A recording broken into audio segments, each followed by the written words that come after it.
Un cordial saludo, un abrazo fraternal como siempre y una muy calurosa bienvenida a todos y cada uno de ustedes que se da cita semanalmente para el estudio de la palabra de nuestro Dios.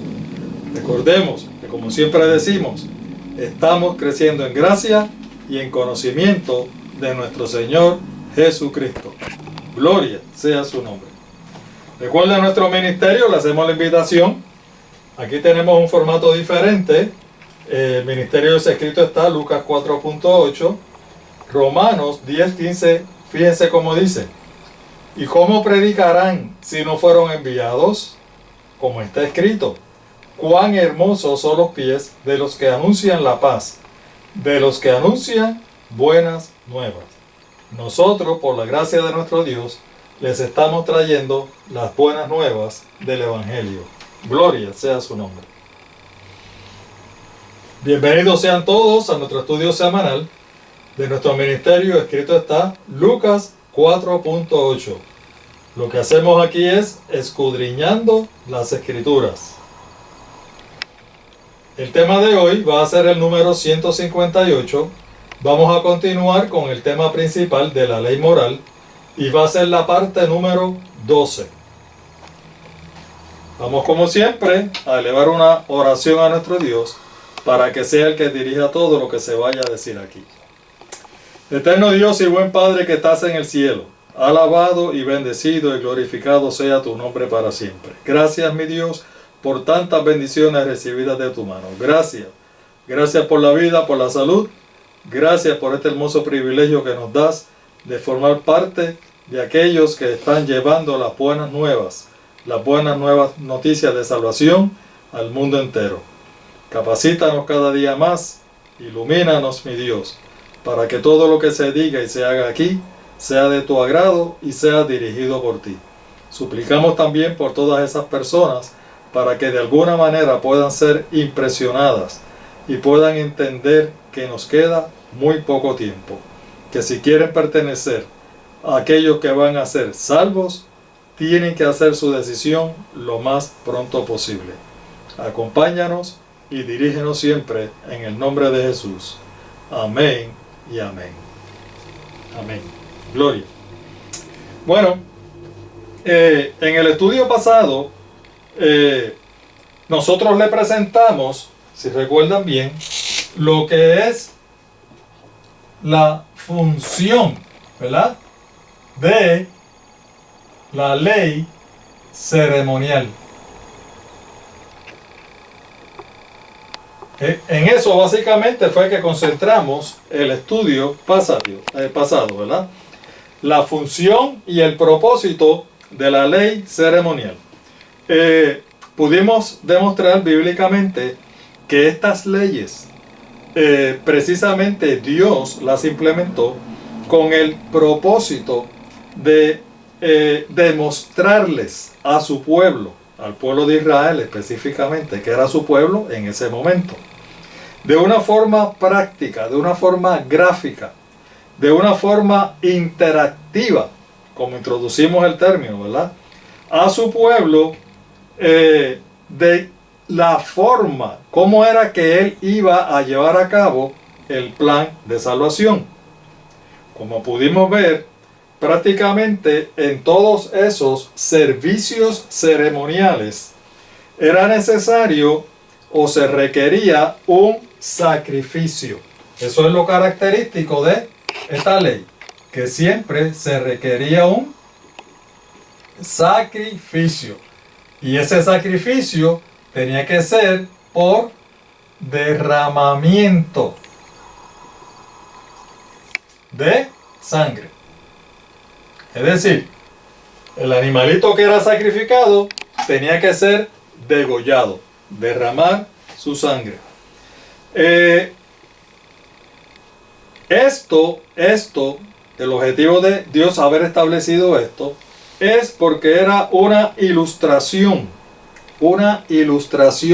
gráfica que ellos podían ver, que ellos podían palpar, ¿verdad? De que en su momento el verdadero sacrificio por el pecado, que sabemos que es nuestro Señor Jesucristo, vendría a cumplir su promesa de pagar el rescate por nuestra redención. ¿De qué forma? Lo mismo que hacían esos animalitos que eran sacrificados.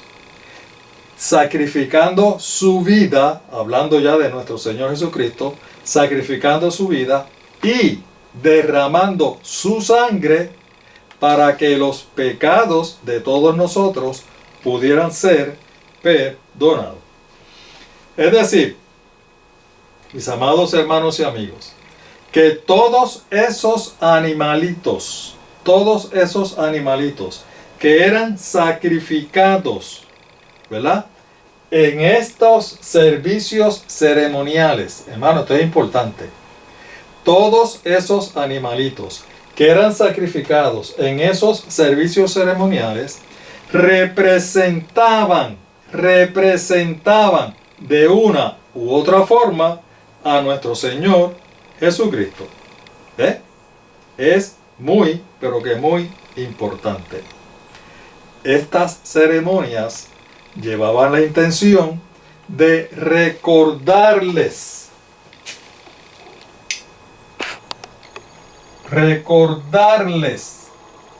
al pueblo de Dios que Dios no se había olvidado de su promesa de enviar al Mesías prometido. Ahora bien, como ustedes saben, existe un enemigo que se llama el diablo y Satanás. Y el objetivo de ese enemigo es destruir y tergiversar todo lo que Dios hace. Por eso la Biblia, y específicamente el apóstol Pablo, nos da un alerta y nos advierte lo siguiente.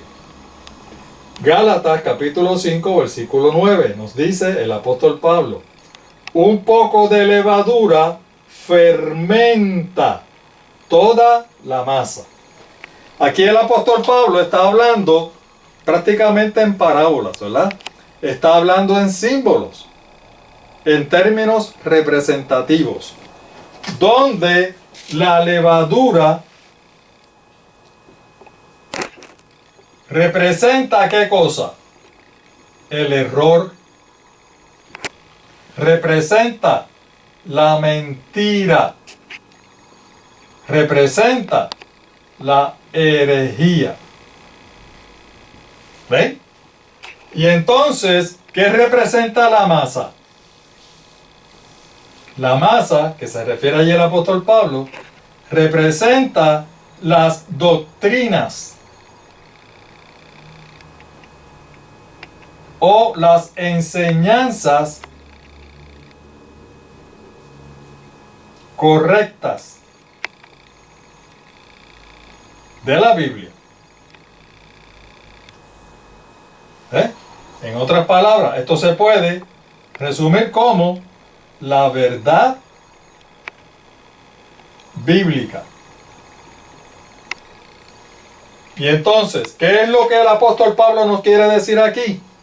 Que el enemigo, para hacer su trabajo mucho más eficiente y lograr confundir especialmente a aquellas personas que reconocen la palabra de Dios, ¿verdad?, que reconocen la Biblia como la palabra de Dios, él lo que hace es mezclar un poco de error, levadura, ¿ves? Un poco de error, de mentira y de herejía con la verdad bíblica que se enseña en la Biblia, ¿ves? Con aquellas enseñanzas y doctrinas que son verdaderas.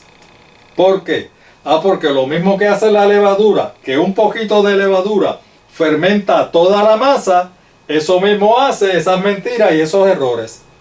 Fermenta, daña, hermanos, daña todas esas verdades bíblicas y todas esas enseñanzas correctas. ¿Ven ustedes? De una forma práctica. Miren, de esa manera es que el enemigo usa para poder adulterar, hermanos, adulterar ¿Qué cosa? La verdad bíblica. La verdad que aparece precisamente en la Biblia. Esas doctrinas correctas que aparecen en la Biblia. Ese asunto de mezclar, hermanos, mezclar, y esto es importante lo que estamos hablando, mezclar, ¿qué cosa? El error, un poquito nada más de error, con la verdad. Ustedes no lo van a creer, pero esa ha sido el arma principal del enemigo para tergiversar las enseñanzas de la Biblia y lógicamente confundir a ese pueblo cristiano que leemos y estudiamos la palabra de Dios. ¿Por qué? Porque a través de esa mezcla de el error con la verdad se crean unos conceptos equivocados, conceptos que están en contra totalmente de la Biblia. ¿Y saben qué? El pueblo cristiano de hoy no es la excepción. Esta técnica le ha dado al enemigo unos resultados extraordinarios en el pasado y la continúa haciendo en el día de hoy con el pueblo cristiano.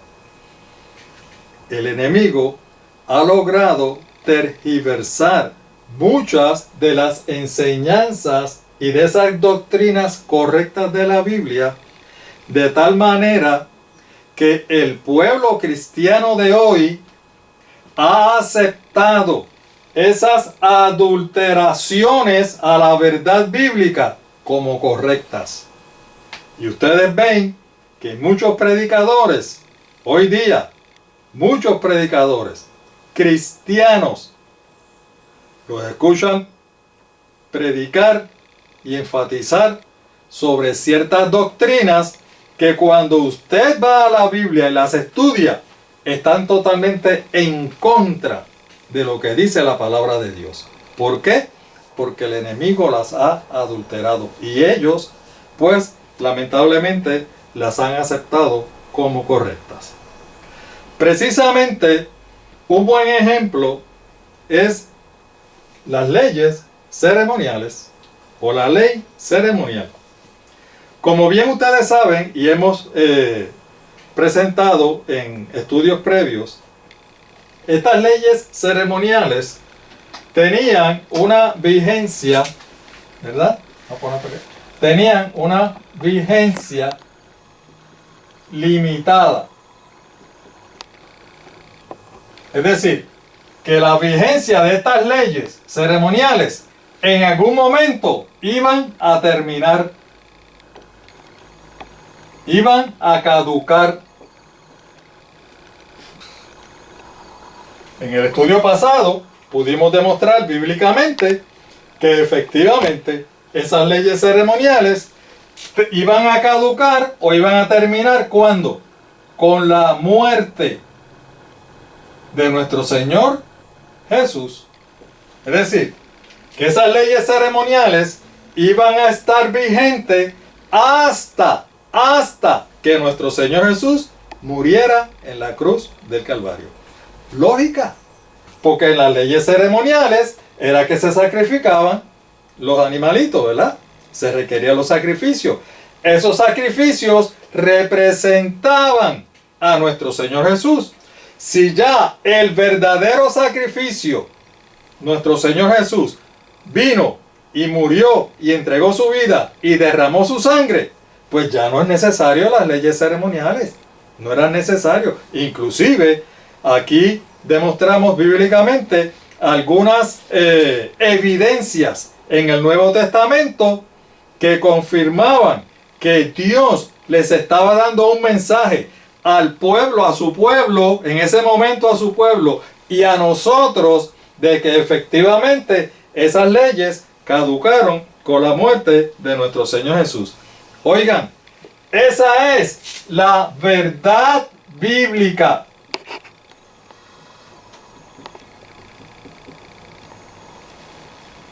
Sin embargo, como dijimos, como el trabajo del enemigo es mezclar la verdad bíblica con el error, con la mentira y con la herejía, ¿qué es lo que ha hecho el enemigo? Ha logrado introducir dentro de la cristiandad, mayormente casi toda la cristiandad, un concepto.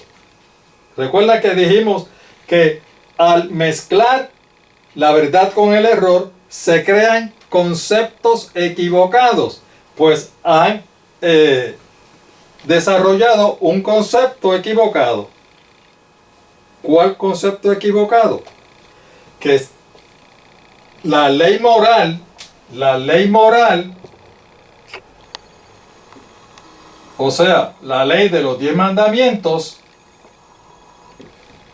era parte de esa ley ceremonial. Y como la ley moral era parte, según ellos, de esa ley moral, de esa ley ceremonial, pues entonces, cuando nuestro Señor Jesús murió en la cruz del Calvario, también esta ley moral caducó. O sea, que se abolió. Eso es lo que ellos dicen. ¿Van viendo? ¿Van viendo ustedes la astucia del enemigo? ¿Cómo es que mezcla la verdad con el error? Y entonces, ese concepto equivocado lo tiene la mayor parte de la cristiandad. Usted pregúntale a cualquiera, si usted es miembro de otra iglesia, otra denominación religiosa, pregúntale a cualquier líder de su religión, para que usted vea que le va a decir que la ley moral, la ley de los 10 mandamientos ya fue abolida, que no es necesario guardarla ni obedecerla porque ya eso fue abolida. ¿En dónde fue abolida? En la cruz del Calvario. Eso es lo que le van a decir. ¿Eso es lo que enseña la Biblia? No. Como acabamos de decir, lo que nos enseña la Biblia es que las leyes ceremoniales, únicamente las leyes ceremoniales, fueron las que fueron abolidas en la cruz del Calvario. ¿Ven ustedes cómo el enemigo astutamente introduce dentro de la misma religión cristiana esos conceptos equivocados? Ahora bien, esa no es la única. Hay otra mentira más, hay otro concepto bien equivocado. Oigan, que va de la mano con este y que también la inmensa mayoría de la cristiandad lo predica, lo cree y lo enseña. ¿Cuál es esa otra mentira? ¿Y cuál es ese otro concepto equivocado? Hermanos, el concepto de que las personas que vivieron antes de la muerte de nuestro Señor Jesucristo eran salvos por obras. Específicamente, eran salvos por obedecer precisamente la ley de los 10 mandamientos. Eso es lo que enseñan hoy prácticamente todas las iglesias cristianas. Esas personas que vivieron antes de la muerte de nuestro Señor Jesucristo se salvaban obedeciendo la ley de los 10 mandamientos. Y entonces, los que nos ha tocado vivir después de la muerte de nuestro Señor Jesucristo, ahora nosotros nos salvamos por fe, o sea, por gracia. Ese es el otro concepto general que va de la mano del primero que mencionamos, ¿verdad? Y es otro de los conceptos de las bases cristianas, enseñanzas cristianas. ¿Ve? Vamos a hacer un pequeño ilustración aquí para que podamos ver lo que queremos decir. Miren, lo que la mayor parte de la cristiandad nos quiere decir es lo siguiente. Esta es la historia de la humanidad. Aquí fue la muerte de nuestro Señor Jesucristo, ¿verdad? Entonces, lo que ellos dicen, esto es, como siempre decimos, antes de Cristo, y esto es después de Cristo. ¿Qué es lo que ellos nos están enseñando?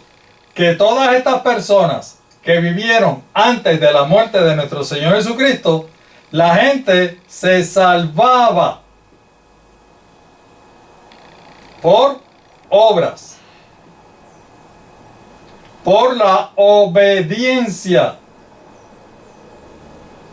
a la ley de los 10 mandamientos, ¿verdad? Y entonces, esa era la forma en que ellos se salvaban. ¿De qué forma se salvan ahora? Ah, pues entonces, ahora que nos tocó, este es el 2024, ¿verdad? Estos ahora se salvan por fe, por gracia. Eso es lo que ellos estipulan, y eso es lo que ellos predican, y eso es lo que ellos enseñan. ¿Ves? En otras palabras, mis amados hermanos, miren lo que ellos están enseñando. Que Dios salvaba a estas personas que les tocó vivir antes de nuestro Señor Jesucristo de una forma. Y a los que nos ha tocado vivir después de nuestro Señor Jesucristo, ahora nos salva de otra forma. ¿Qué es lo que están diciendo, hermanos? Esto hay que analizarlo. ¿Qué es lo que están diciendo? Lo que están diciendo es que nuestro Dios cambió, ¿qué cosa? El medio de salvación. ¿Me van entendiendo? Dios cambió el medio de salvación. Acá era por obras, obedeciendo la ley, y ahora es por fe y por gracia. Dios cambió el medio de salvación. ¿Qué nos dice la Escritura? ¿Qué nos dice la Escritura? Vamos a ver si la Escritura confirma o contradice eso. Malaquías 3:6 nos dice: yo el Señor no cambio. Leímos bien, ¿verdad?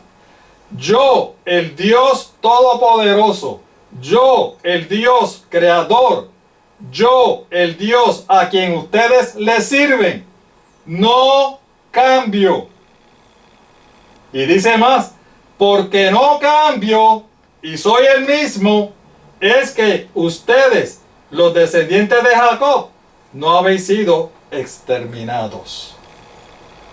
¿Verdad? Porque Él no cambia. Mire lo que nos dice en el Nuevo Testamento. Esto es en el Antiguo Testamento, en el Nuevo Testamento, Hebreos 13:8.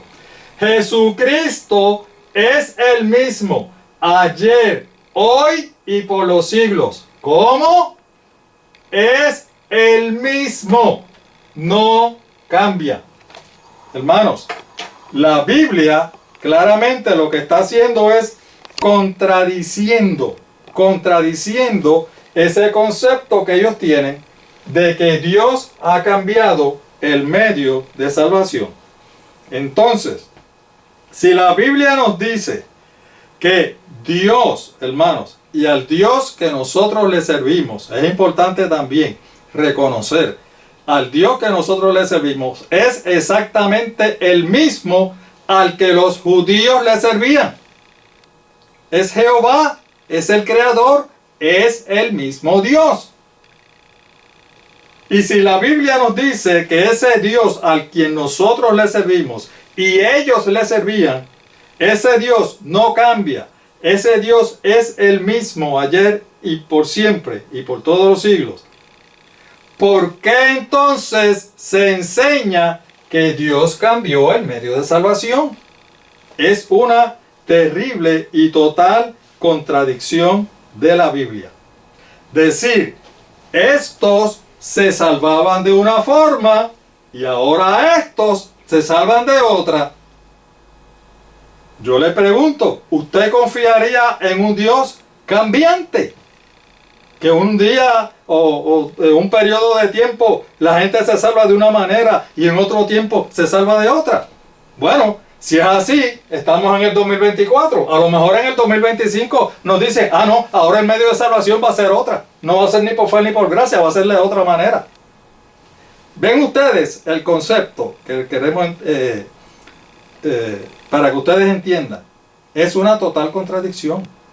No es así. Ese concepto contradice totalmente lo que nos dice la Biblia.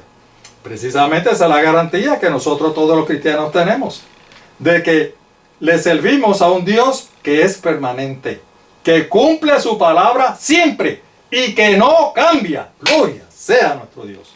Gloria, ese es el Dios que yo le sirvo. Ahora bien, fíjense ustedes que el enemigo es muy inteligente, muy astuto.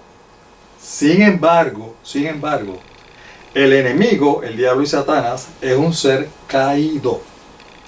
Y por ser un ser caído, no es perfecto. No es perfecto. Pero, la palabra de Dios, la palabra inspirada por Dios, el mensaje que Dios nos ha enviado a todos y cada uno de nosotros por medio de su palabra, esto sí es perfecto. Gloria sea mi Dios. La palabra de Dios vive y permanece para siempre. Alabado sea mi Dios. Esto sí es perfecto. En esto usted sí puede confiar en la palabra de nuestro Dios. ¿Y qué nos dice precisamente la palabra de nuestro Dios? ¿Qué nos enseña la palabra perfecta de nuestro Dios? Miren, la palabra de Dios nos enseña que la razón por la que nuestros primeros padres perdieron, no quiero escribir mucho porque me toma mucho tiempo, perdieron su salvación, fue por causa de qué. ¿Cuál fue la causa que ellos perdieron su salvación? Hermanos, el pecado. Esa fue la causa. ¿Lo quieren ver?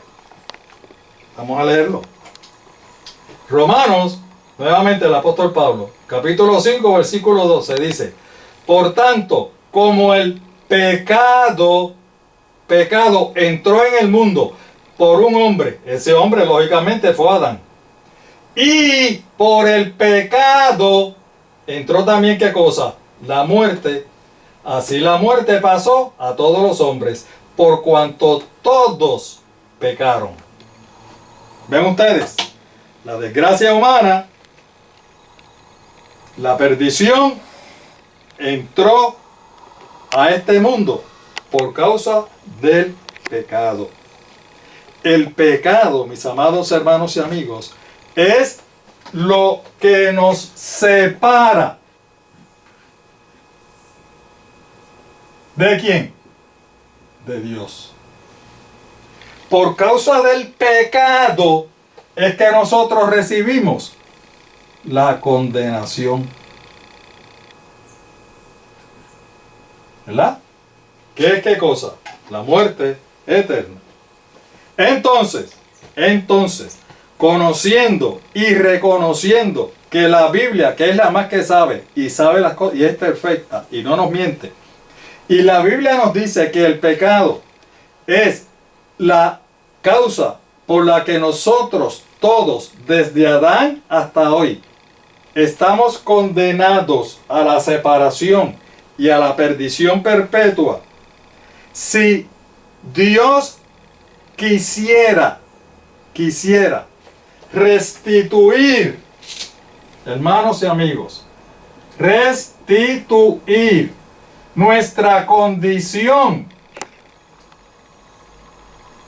a como era en el principio con nuestros primeros padres, si Dios nos quisiera salvar, ¿de qué cosa? De esa condenación, ¿qué tendría que hacer? Les voy a hacer una ilustración para que ustedes entiendan lo que queremos decir. Si ustedes van caminando y encuentran que tiene una piedrecita dentro del zapato, y esa piedrecita, todos hemos pasado por esa experiencia, eso molesta y molesta, y queremos caminar y no nos deja, y molesta y molesta. Hermano, si usted quiere salir de esa molestia, ¿qué es lo que usted tiene que hacer? Usted se tiene que detener, sacar esa piedrita del zapato, ponerse el zapato otra vez y feliz de la vida. salir de la piedrecita esa, que es la que le está fastidiando la vida. ¿Me entiende? Entonces, si Dios, que la intención de Dios era precisamente devolvernos, ¿verdad?, la condición, restituir la condición y salvarnos. Si Dios nos quería salvar tanto a nuestros primeros padres como a todos sus descendientes, ¿qué era lo que tenía que hacer? ¿Qué era lo que tenía que hacer? Pues lógicamente, esto es 1 más 1 es 2, no hay otra. Lo único que tenía que hacer era eliminar el pecado. Esa era la piedrecita que estaba molestando. Por causa de esa piedrecita era que Dios no nos podía salvar. Por causa del pecado. ¿Ven ustedes? Dios, en su infinita misericordia, nos quería dar a todos la vida eterna. Nos quería dar la oportunidad, nuevamente, como tuvieron nuestros primeros padres, de la vida eterna. Entonces, para lograr hacer eso, ¿qué era lo que Dios tenía que hacer? Pues sencillo, eliminar el pecado, eliminar la causa. Los jíbaros del campo teníamos un dicho que decía, muerto el pollo, se acabó el moquillo. Eliminar el pecado. ¿Ven ustedes? ¿Saben qué? Esa precisamente es la intención de nuestro querido Dios con el plan de salvación. Ese es el objetivo. Objetivo. ¿De qué cosa? Del plan de salvación. ¿Cuál es el objetivo? Restituir nuestra condición y salvarnos. Ese es el objetivo. Claro, a todos los que querramos. Porque recuerden que Dios no obliga a nadie. Todos los que querramos ser restituidos, todos los que querramos ser salvos, vamos a tener la oportunidad. ¿Cómo la tenemos? Pues a través del plan de salvación. Por lo tanto, ¿cuál es uno de los objetivos principales del plan de salvación?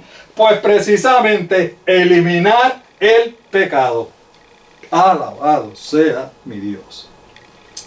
Entonces, si la solución para restituir y salvar a la humanidad era eliminando el pecado, ¿qué hizo nuestro Dios? ¿Qué hizo nuestro Dios? Aunque fue una medida provisional, para poder lograr eso. Esto es una cosa maravillosa. Dios hizo la provisión del perdón de nuestros pecados. El perdón de nuestros pecados. ¿Y por qué decimos que es provisional? Porque sabemos que la Biblia lo confirma, y el apóstol Pablo, ya que estamos hablando de él, tanto en 1 Corintios 15 como en 2 Tesalonicenses capítulo 4, nos especifica que cuando nuestro Señor Jesús venga en gloria, todos los que hemos aceptado esa restitución y esa salvación, todos desde Adán para acá, los que han muerto van a resucitar.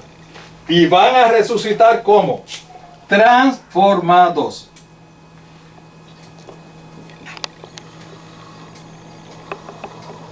Inclusive, las personas que estén vivas cuando el Señor Jesús venga, también dice y especifica que van a ser transformados.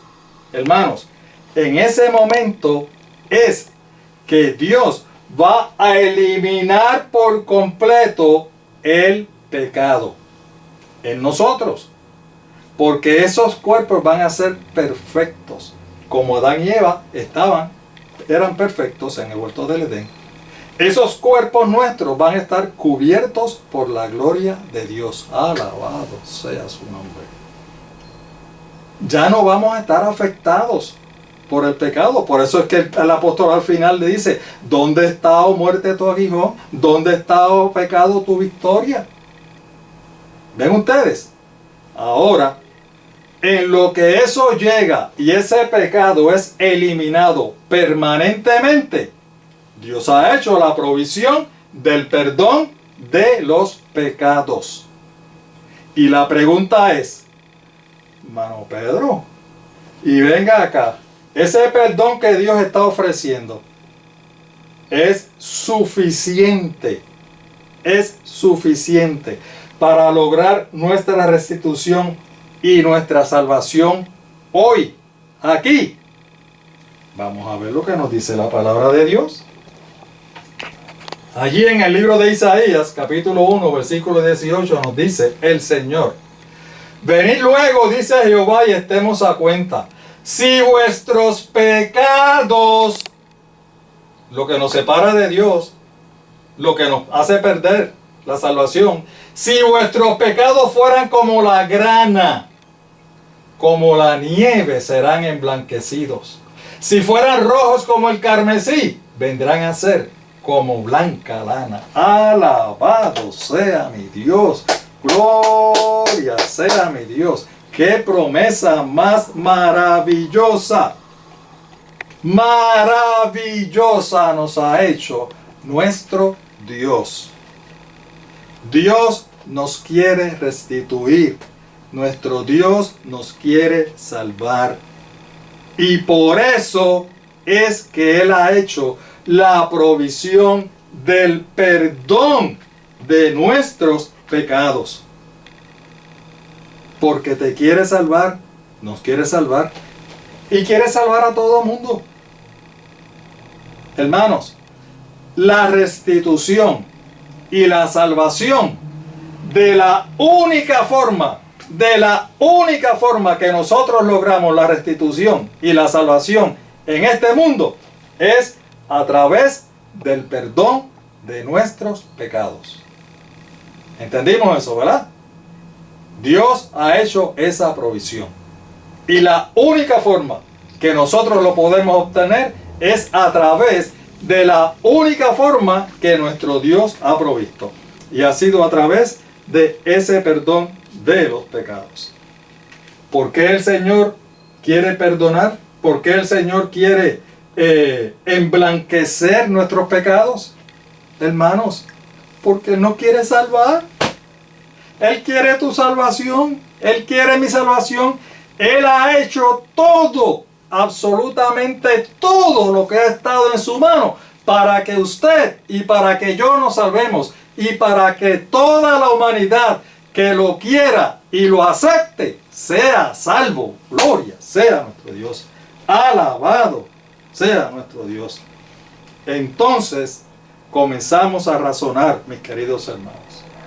Si de la única manera que nosotros obtenemos la salvación es a través del perdón de los pecados, ¿cómo es posible que la gran mayoría de la cristiandad pueda creer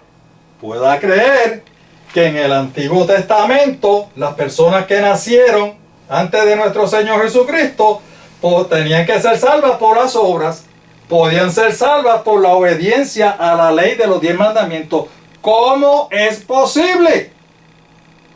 Hermanos, para que eso fuera posible, la ley de los 10 mandamientos tenía que tener el poder ¿de qué cosa? De perdonar los pecados. Era de la única manera que la ley podía salvar a la gente. Si tuviera el poder de perdonar los pecados, pues no hay problema. Sí, la ley era salvo por la ley. Pero, ¿qué nos dice la Biblia? ¿Tenía la ley de los 10 mandamientos poder? Muéstreme usted que piensa de esa manera. Muéstreme usted donde la Biblia dice que Dios capacitó, le dio facultad a la ley de los 10 mandamientos para perdonar pecados. ¿En donde la Biblia dice que la ley de los 10 mandamientos tiene poder para perdonar pecados? ¿No lo dice? Puede leer desde Génesis hasta Apocalipsis. No va a encontrar ningún texto. ¿Por qué? Porque hablando de las funciones de las diferentes leyes, esa no era la función de la ley de los 10 mandamientos. El perdonar pecados no era parte de la función de los 10 mandamientos. Por eso, hermanos, es ridículo que nosotros creamos que en esta parte las personas que vivieron aquí eran salvas por la ley, eran salvas por las obras, obedeciendo la ley. Hermanos, la palabra de Dios me dice que la ley de Dios nunca ha tenido la capacidad, nunca ha tenido el poder de perdonar los pecados. Y si nunca ha tenido la capacidad ni el poder de perdonar pecados, eso significa, hermanos, que nunca,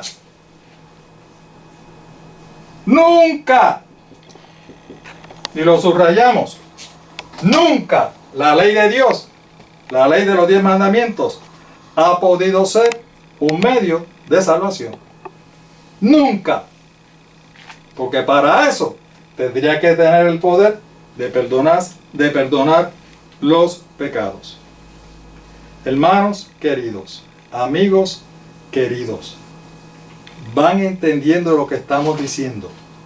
Esto es importante entenderlo para que no seamos confundidos, para que no seamos engañados. Recuerden, el enemigo es muy inteligente, el enemigo es muy astuto, él se las inventa. Sin embargo, la palabra de Dios es en lo único que nosotros podemos confiar. No nos va a engañar. Y la palabra de Dios lo que nos enseña es que esas doctrinas, esos conceptos están equivocados, están en contra de lo que dice la palabra de nuestro Dios. Entonces, la pregunta es, usted me dice, ok, hermano Pedro, yo le creo. La ley de los 10 mandamientos no era el medio de salvación. No tenía poder para salvar a la gente. En esta parte, ¿verdad? De la gente que nacieron en ese periodo de tiempo. Y la pregunta lógicamente es, ¿cómo la gente que vivía o que vivió en este periodo de tiempo podía obtener el perdón de los pecados? Porque también querían ser salvos, ¿verdad? Igual que usted, igual que yo.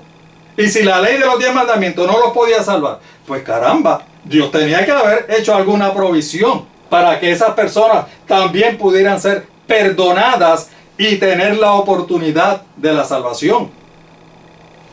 ¿Me van siguiendo? ¿Cuál fue el medio que Dios proveyó para que estas personas pudieran obtener el perdón de los pecados y pudieran ser salvos? ¿Cuál fue el medio? Vamos a leerlo. La Biblia nos dice siempre la verdad. Levítico capítulo 5, versículos del 14 al 18. Vamos a leer este y el otro. Y después entonces vamos a explicarlo. Habló más Jehová a Moisés, diciendo, ¿quién está hablando aquí? Jehová. Cuando alguna persona cometiere falta y pecare por yerro en las cosas santas de Jehová, traerá por su culpa a Jehová un carnero, sin defecto de los rebaños, conforme a tu estimación en ciclos de plata, en ciclos del santuario, en ofrenda por el pecado. ¿Ok? ¿Qué era lo que se iba a ofrendar por el pecado? Un carnero. ¿Entendimos eso, verdad? Vamos a seguir. Y adicional a esto, pagará lo que hubiere defraudado de las cosas santas y añadirá a ello la quinta parte. O sea, no era solamente restituir, era también añadir una quinta parte. Y lo dará al sacerdote, y el sacerdote hará expiación por él con el carnero por el pecado. Fíjense, es claro que ¿quién era el que iba a hacer la expiación por el pecado? El carnero. ¿Ve? Y entonces dice, entonces es que va a ser perdonado. ¿Entendimos eso? Hermanos, la restitución no iba a perdonar el pecado. Quien iba a perdonar el pecado era el sacrificio del carnero. ¿Ok? Vamos a seguir. Finalmente, si una persona pecare o hiciere alguna de todas esas cosas que por mandamiento de Jehová no se han de hacer, aún sin hacerlo a sabiendas, es culpable y llevará su pecado. Traerá pues al sacerdote para expiación ¿de qué? Del pecado. Según tú lo estimes, un carnero, nuevamente, sin defecto de los rebaños. Y el sacerdote le hará expiación por el yerro, o sea, por la falta que cometió por ignorancia. Y entonces, luego de la expiación con ese carnero, es que va a ser perdonado. ¿Entendimos hasta ahí, verdad? Vamos a seguir, que hay bastante. Levítico 6, del 1 al 7. Hermano, yo espero que me estén siguiendo con su Biblia o que anoten. Habló Jehová a Moisés diciendo, nuevamente, esto es Jehová que lo está diciendo, no es que Moisés se lo está inventando. Cuando una persona pecare e hiciere prevaricación contra Jehová y negare a su prójimo lo encomendado o dejado en su mano o bien robare o calumniare a su prójimo o habiendo hallado lo perdido después y lo negare y jurare en falso en alguna de todas aquellas cosas en que suele pecar el hombre, entonces dice, habiendo pecado y ofendido, restituirá aquello que robó, o el daño de la calumnia, o el depósito que se le encomendó, o lo perdido que halló, o todo aquello sobre lo que hubiere jurado falsamente, lo restituirá por entero a aquel a quien pertenece.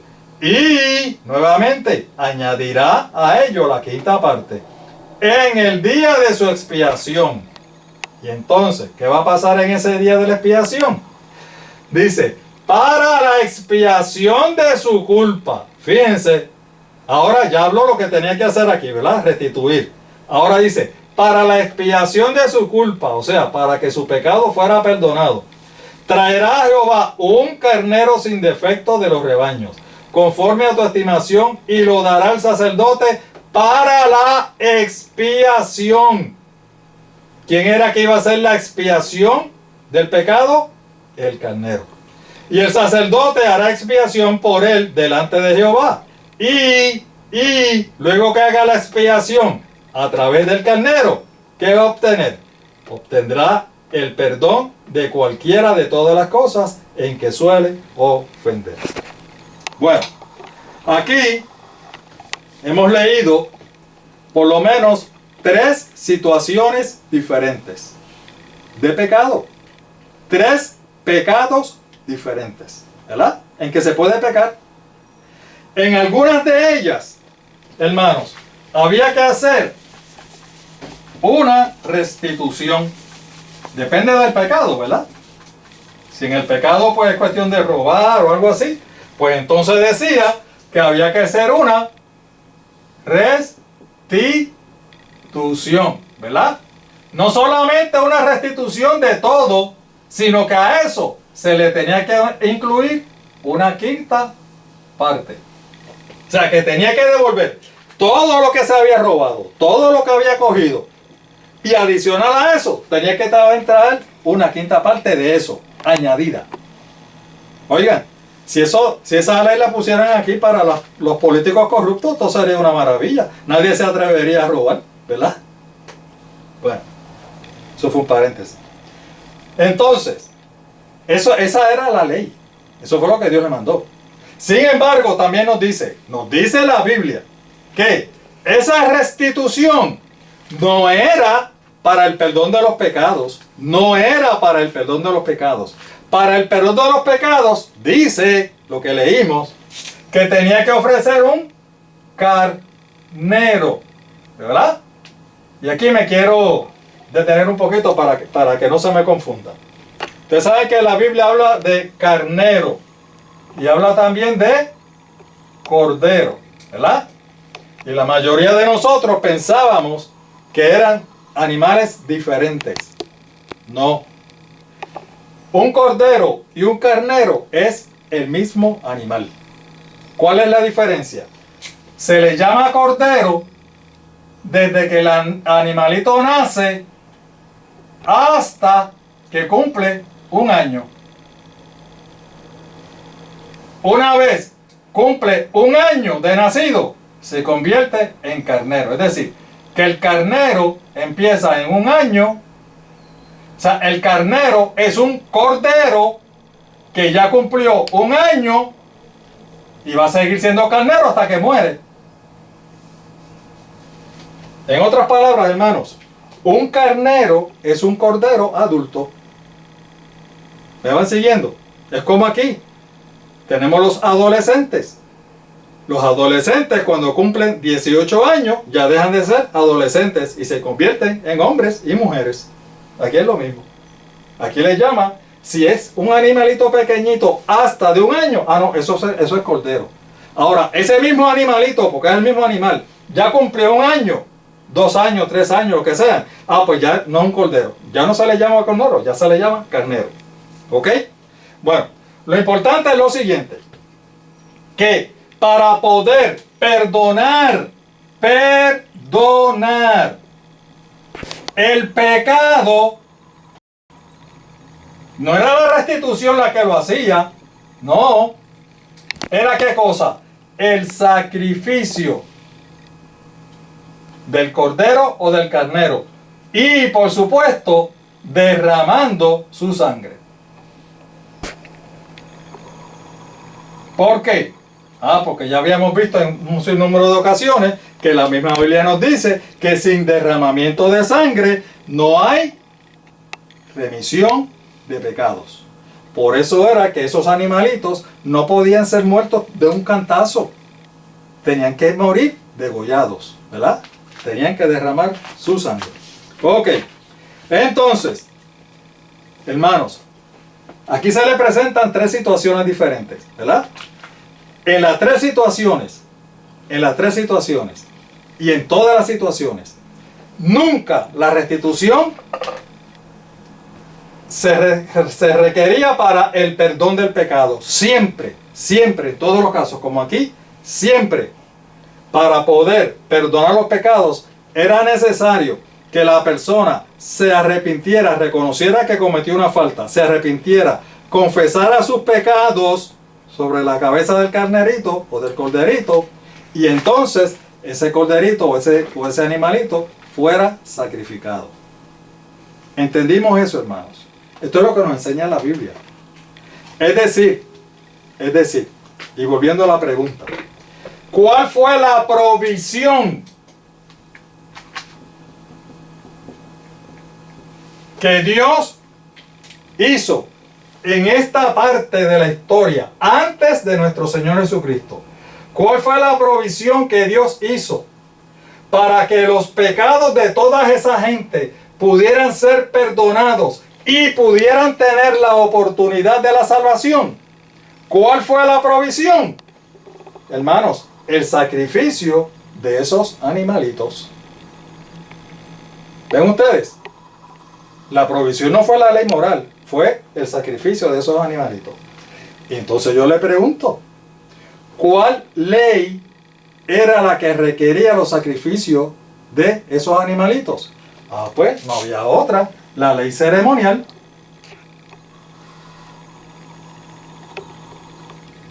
Entonces, nuevamente, ¿cuál fue la provisión que Dios hizo para que esas personas pudieran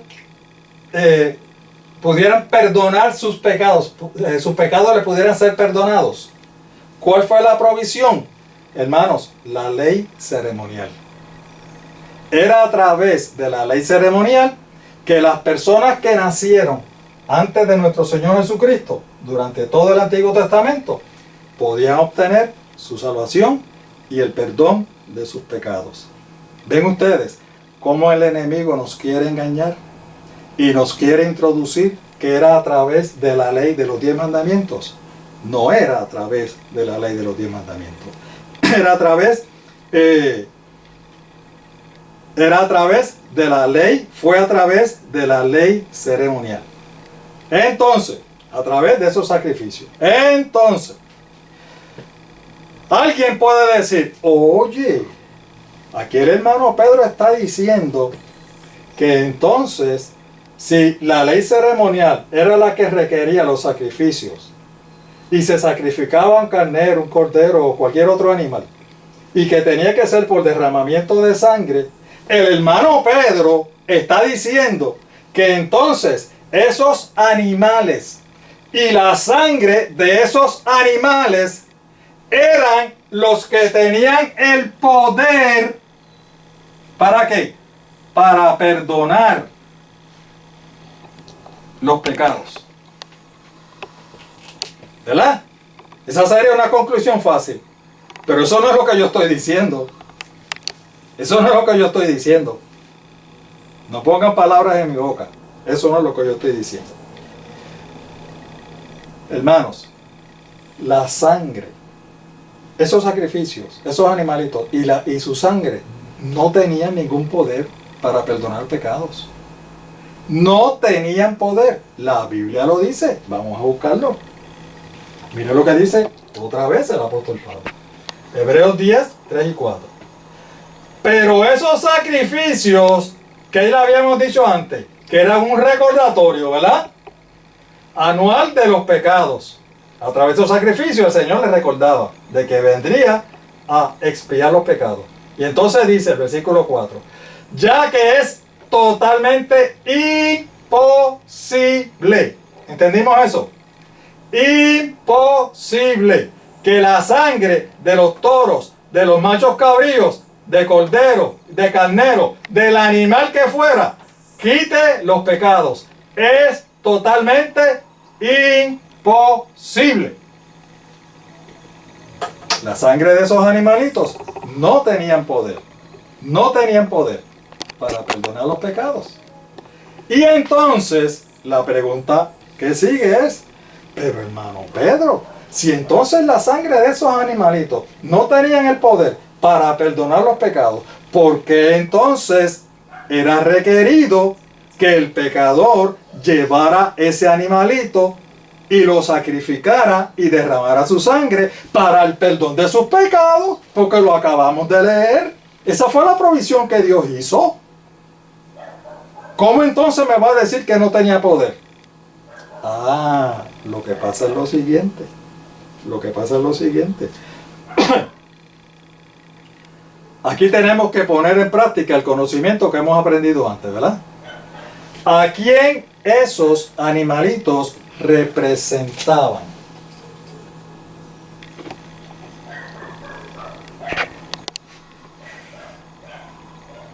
¿A quién esos animalitos representaban? Hermanos, yo le hemos dicho como 20 veces. Esos animalitos que eran sacrificados en los servicios de la ley ceremonial representaban o simbolizaban ¿a quién? A nuestro Señor Jesús. A nuestro Señor Jesús. Vamos entendiendo eso. ¿Y quién era Jesús? Jesús era el Mesías prometido.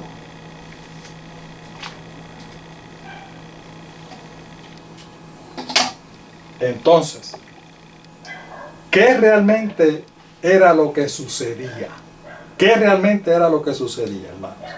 Oigan, es un insulto a los judíos pensar que ellos creían que efectivamente la sangre de esos animales tenían poder para perdonar sus pecados. No había manera. ¿Cómo la sangre de un animal inferior va a poder perdonar los pecados de un ser superior? No hay manera. No hay manera. Ellos no eran tan ignorantes como para creer eso. Y entonces, ¿por qué era que ellos lo hacían? Lo que pasa es que cuando ese pecador traía a ese animalito para ser sacrificado, ese pecador ni pensaba ni creía que ese sacrificio realmente iba a perdonar sus pecados. Quien iba a perdonar sus pecados era a quien ese animalito representaba. ¿Me van entendiendo? La fe y la confianza que ese pecador tenía era que en realidad quien tenía el poder de perdonar sus pecados no era la sangre de ese animalito, era la sangre de ese Mesías prometido, que en algún momento vendría también a este mundo a derramar su sangre para que sus pecados realmente pudieran ser perdonados. ¿Me van entendiendo, mis queridos hermanos?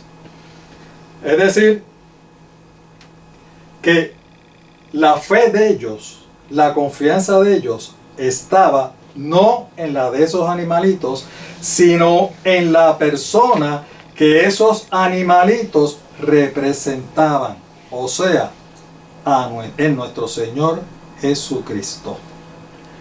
¿Y ustedes saben cómo se llama eso? Eso se llama fe. Eso se llama fe. Por lo tanto, mis amados hermanos y amigos, la gente en el Antiguo Testamento, lo que les tocó vivir en esta época, obtenían el perdón de sus pecados, obtenían su salvación por medio de la fe en nuestro Señor Jesucristo. Gloria sea su nombre. La fe en que en algún momento Él cumpliría su palabra de venir a este mundo y derramar su sangre, porque ese sí era el verdadero sacrificio por los pecados.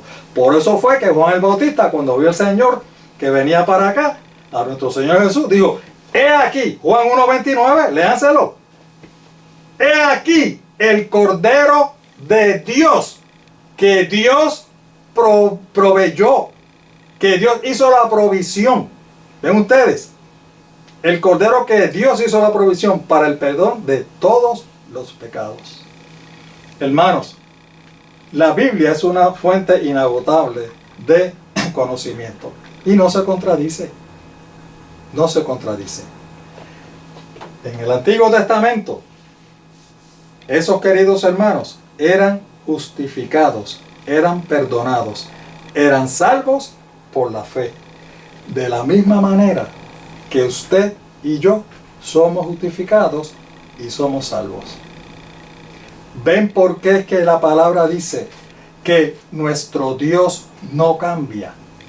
Él no cambia el medio de salvación. El medio de salvación siempre ha sido el mismo. Por la fe en nuestro Señor Jesucristo. Gloria sea su nombre. No se dejen engañar. El enemigo, el diablo y Satanás, es el que introduce todos estos conceptos equivocados. ¿Ven? Ahora bien, es muy importante poder distinguir todas esas leyes, una ley de la otra. ¿Y cuál es la mejor forma de nosotros poder distinguir esas leyes? Hermanos, precisamente a través de sus funciones. Por eso es que en el estudio que viene, vamos entonces, ya hoy le presentamos la función de la ley ceremonial. Vamos entonces a presentarles la función de la ley moral de los 10 mandamientos. Por eso le hacemos la invitación.